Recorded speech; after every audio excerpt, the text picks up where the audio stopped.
A vaccine is a substance used to stimulate the production of antibodies and provide immunity against one or several diseases. Prepared from the causative agent of a disease, its products or a synthetic substitute treated to act as an antigen without inducing the disease. The current policy in the U.S. is that most states allow for medical, religious, and philosophical exemptions, but Mississippi and West Virginia have taken their policy a step further and only allowed for medical exemptions. A large majority of parents are convinced of the beneficial effect of vaccination on the health of their children and voluntarily enroll their children to be vaccinated. However, a small group of parents have refused to vaccinate their children.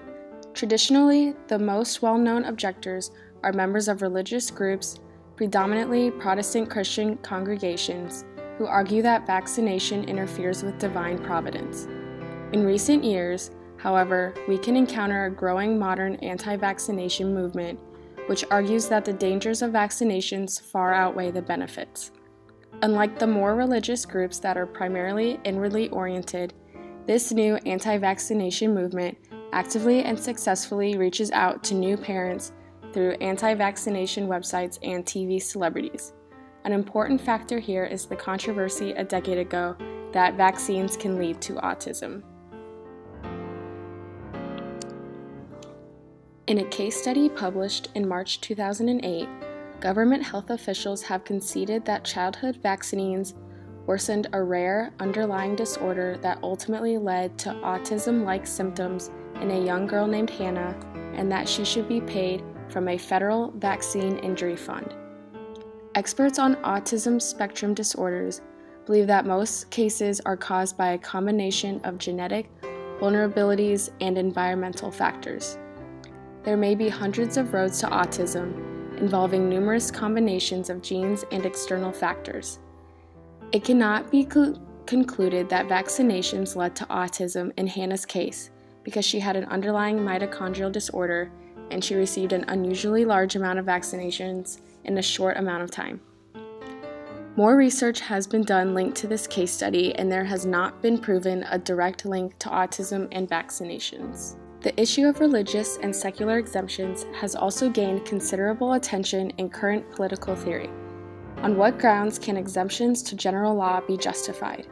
In addition, if legal exemptions should be granted, should they be limited to religious convictions, or should they also be granted to secular, strong beliefs about the central importance and value of certain convictions, practices, and purposes?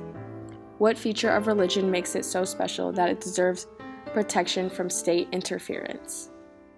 An Aristotelian approach would say that the final end of our choices, eudaimonia, is a good achievable by action. Eudaimonia is a final end without qualification and is always desirable in itself and never for the sake of something else. It is a subjective good that we strive for. Getting a vaccination would be a good that would help us ultimately lead to the chief good. A Kantian approach states that the duty is the necessity of an action done out of respect for the law.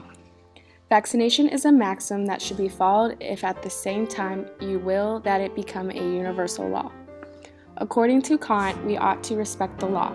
As long as it is not a mandatory law to be vaccinated, it does not have to be followed.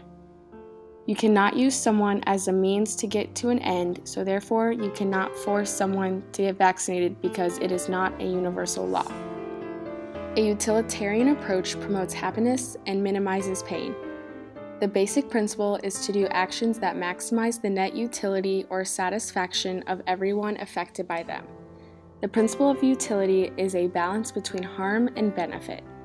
A utilitarian approach would argue in favor of mandatory vaccination because it would benefit the majority of the population by eliminating diseases.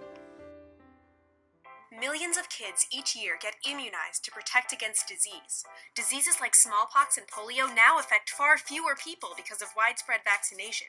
Vaccines contain inactive viruses or bacteria that stimulate your body's B and T immune cells to produce antibodies, which then fight the disease. When enough people get immunized, vaccines produce herd immunity.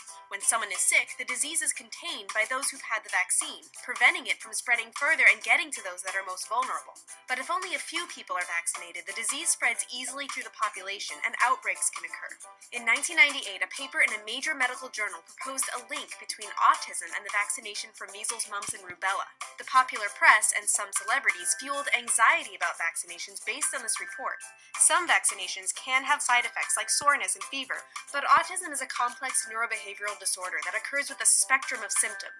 A rise in prevalence may have more to do with changing diagnostic standards than other factors. In fact, over a dozen studies have failed to find any connection between autism and vaccines, and that original paper was retracted amid allegations of fraud and conflicts of interest. Yet the actions of celebrities and the media can have a lasting effect. Our interview age ranged from 18 years old to 55 years old. While the spread in age was distinct, the overall responses were not. Every single person knew what mandatory vaccination was. 93% of people agreed that mandatory vaccination is something that would be beneficial if implemented in the United States, whereas currently each state oversees their own vaccination policy. Every state allows religious exemptions, while few states allow parents to cite personal, conscientious, or philosophical objections. 11 of the 15 people we interviewed argued that parents should have to vaccinate their children regardless of their personal, religious, or philosophical objections to the vaccine. These people supported mandatory vaccination as a way of protecting the population from infection and diseases instead of allowing personal beliefs to affect others. One subject stated, "Herd immunity would be compromised if not everyone was vaccinated and people were able to choose whether or not they wanted the vaccine." From an infection, human papillomavirus. Who knew HPV could lead to certain cancers? Who knew my risk for HPV would increase as I got older? Who knew that there was something that could have helped protect me from HPV when I was 11 or 12, way before I would even be exposed to it? Did you know, Mom? Dad?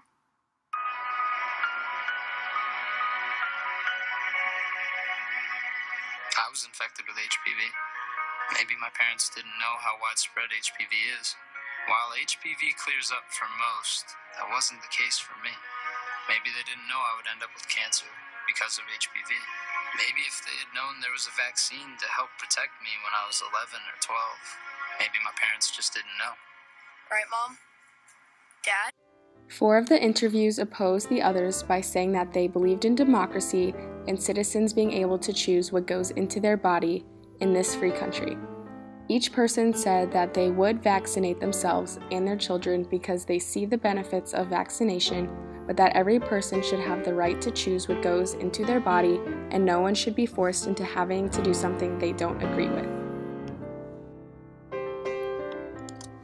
Only one person that we interviewed believed that vaccinations led to autism or any other defects, while every other person disagreed, saying there's no correlation between the two. Overall, most people said there's something they would like to change about the vaccination policy in the United States, with 40% people saying they would most definitely like to change the policy from being controlled by the states to a federal law requiring all peoples to be vaccinated. 40% said there's some part of the current policy they would like to change, and only 20% of people said that they are okay with the current policy and would not mind if it stayed the same.